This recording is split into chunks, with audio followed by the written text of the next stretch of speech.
so I'm Petra Bonfert-Taylor. I'm a professor of engineering at the Thayer School of Engineering at Dartmouth.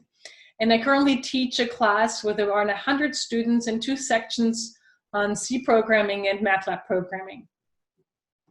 And I wanted to start by telling you a little bit how my students are doing right now. This is the 4th week of classes, and I asked my students just today, how are you? In 5 words or less, I asked them, how are you doing today?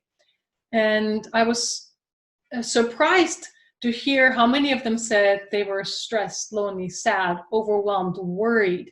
And I knew that a lot of students have a lot of concerns right now about food, shelter, watching younger siblings, not finding quiet spaces in their homes, internet access and all that. But I was surprised at the number of them that reported feelings of loneliness, sadness, and stress in general. I think that's something we as instructors have to just be very aware of in our teaching. We can't just ignore how our students are feeling.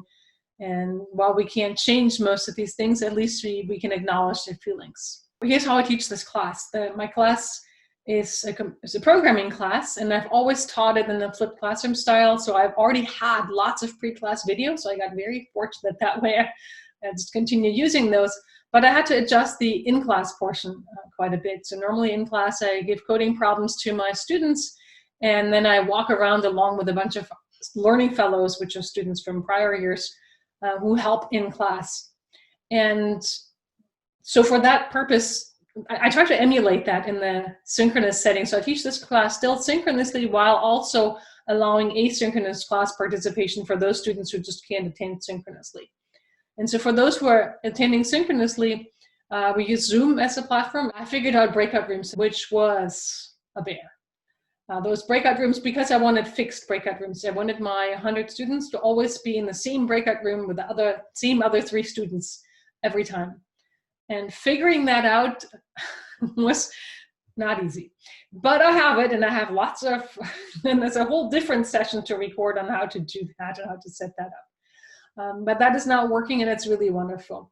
I have learning fellows who are present in class who can move them. We figured out how they can move themselves about these breakout rooms. And so they start in a breakout room and then move to other rooms so they can help students as they're programming. We also used our own coding window that we developed years ago for this class, which I can pre-populate with code, and then now populated with more code so that we're a little bit more efficient timing-wise.